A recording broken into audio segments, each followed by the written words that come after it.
இப்பொழுது தள்ளுபடி செய்ய இருக்கிறார் முதல்வர் விஜய். இதை பற்றின ஒரு சில முக்கியமான தகவல்களை வீடியோவின் வாயிலாக நாம் பார்க்குறோம். ஸோ நீங்கள் நம்முடைய சேனலை முதல் முறையாக பார்க்குறீங்க அப்படின்னா மறக்காமல் சப்ஸ்கிரைப் அண்ட் பெல்லை கிளிக் பண்ணி வச்சுக்கோங்க. இந்த காணொளி தமிழக விவசாயிகளின் பயிர்க்கடன் தள்ளுபடி குறித்த முக்கிய அறிவிப்புகளை பற்றி விளக்குகிறது. தேர்தல் வாக்குறுதியின்படி கூட்டுறவு வங்கிகளில் பெறப்பட்ட கடன்களை முழுமையாக ரத்து செய்வது தொடர்பாக அரசு எடுத்துள்ள புதிய முடிவுகளை இதில் விவரிக்கிறது. முன்னதாக கடன்கள் பகுதியளவு மட்டுமே தள்ளுபடி செய்யப்படும் என்று அறிவிக்கப்பட்ட நிலையில் விவசாயிகளின் கோரிக்கையை ஏற்று நிபந்தனைகளற்ற முழு தள்ளுபடி வழங்கப்பட உள்ளதாக தகவல்கள் வந்திருக்கு. சிறு மற்றும் குறு விவசாயிகள் என்ற பாகுபாடு இன்றி அனைத்து விவசாயிகளுக்கும் பயனளிக்கும் வகையில் புதிய வேளாண் பட்ஜெட் தாக்கல் செய்யப்பட உள்ளதாகவும் இதில் குறிப்பிடப்பட்டுள்ளது. விவசாயிகளின் வாழ்வாதாரத்தை மேம்படுத்தும் நோக்கில் முதலமைச்சர் விஜய் இதற்கான அதிகாரப்பூர்வ அறிவிப்பை விரைவில் வெளியிடுவார் என்றும் எதிர்பார்க்கப்படுகிறது. ஸோ விவசாய கடன் முழுமையான தள்ளுபடி குறித்த முக்கியமான அறிவிப்புகளை இந்த ஒரு வீடியோவில் பார்க்கலாம். 100% முழுமையாக தள்ளுபடி. கூட்டுறவு வங்கிகளில் பெறப்பட்ட அனைத்து விவசாய பயிர்க்கடன்களும் முழுமையாக தள்ளுபடி. 5 ஏக்கர் என்ற வரம்போ சிறு மற்றும் குறு விவசாயிகள் என்ற வேறுபாடோ கிடையாது. அனைவருக்கும் தள்ளுபடி. முதலமைச்சரின் அறிவிப்பு. புதிய முதல்வர் விஜய் அவர்களால் விரைவில் இதற்கான அதிகாரப்பூர்வ அறிவிப்பு விரைவில் வரும் என்று எதிர்பார்க்கப்படுகிறது. ஆரம்ப கட்ட வாக்குறுதி. தாவேகா அரசின் தேர்தல். 5 ஏக்கருக்கும் குறைவான நிலம் 100% முழுமையான தள்ளுபடி. 5 ஏக்கருக்கு மேலே நிலம் 50% மட்டுமே தள்ளுபடி. ஸோ முதல் அறிவிப்பு பார்த்திங்கன்னா விவசாயிகளுடைய ஏமாற்றத்திற்கு என்ன காரணம்? ஆட்சி அமைத்த பின் கூட்டுறவு வங்கிகளில் ஏற்பட்டிருக்க அந்த புதிய நிபந்தனைகள். விவசாயிக்கு வாங்கிய மொத்த கடன் அளவு 75,000 வரை முழுமையாக தள்ளுபடி. கடன் அளவு 75,000க்கு மேலே இருந்துச்சுன்னா 35,000 மட்டுமே தள்ளுபடி. எதிர்பாராத உச்சவரம்புகளால் பெருத்த சுமைக்கு ஆளான விவசாயிகள் இந்த முழு தள்ளுபடியை தவிர்க்க போராட்டங்களை ஈடுபட்டு வராங்க. மாற்றத்திற்கான விசை மற்றும் அரசின் மறுபரிசீலனை. விவசாயிகள் போராட்டம். பயிர்க்கடன்களை முழுமையாக தள்ளுபடி செய்யக்கூடிய விவசாயிகள் பார்த்திங்கன்னா போராடிட்டு இருக்காங்க. அரசின் மறுபரிசீலனை.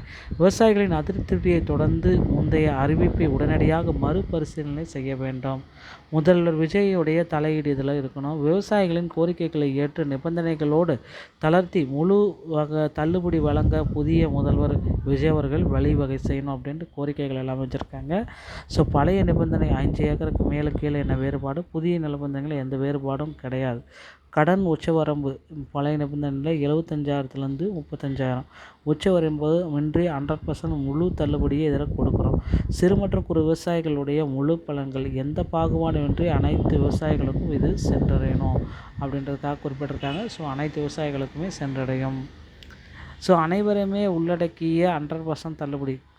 சிறு விவசாயிகள். ஸோ அது ஒரு பக்கம் இருந்தாலும் சிறு விவசாயிகள் ஸ்மால் ஃபார்மர்ஸ், குறு விவசாயிகள், சிறு விவசாயிகள், பெரு விவசாயிகள் என புதிய கடன்கள் புதுசாக வரவில்லை. ஏற்கனவே நிலுவையில் உள்ள பெண்டிங் விவசாய கடன்களும் இந்த முறைப்படி தள்ளுபடியின் கீழே தானே வந்துடும் அப்படின்ட்டு குறிப்பிட்டே சொல்கிறாங்க.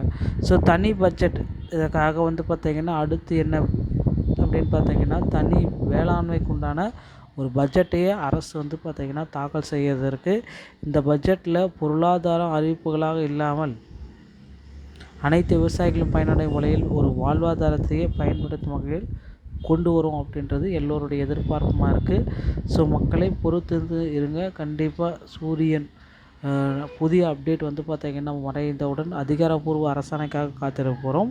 விவசாயிகளின் கோரிக்கைகளை மதிப்பளித்து 100% முழு தள்ளுபடிக்கான கொள்கை முடிவுகள் எடுக்கப்பட்டிருக்கிறது. முதலமைச்சர் விஜய் அவர்களின் அதிகாரப்பூர்வ அறிவிப்பு இன்னும் வெளியாகவில்லை அப்படின்றத குறிப்பிட்டு சொல்லியிருக்காங்க. விவசாயிகளின் நீண்ட நேர கோரிக்கை முழுமையான வெற்றி பாதையாக மாறியுள்ளது.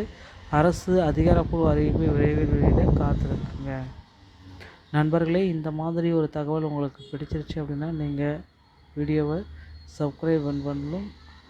ஸோ நம்ம சேனலில் பெல் கிளிக் பண்ணி வச்சுக்கோங்க. மீண்டும் ஒரு நல்ல தகவலோடு நான் உங்களை சந்திக்கிறேன். நன்றி, வணக்கம்.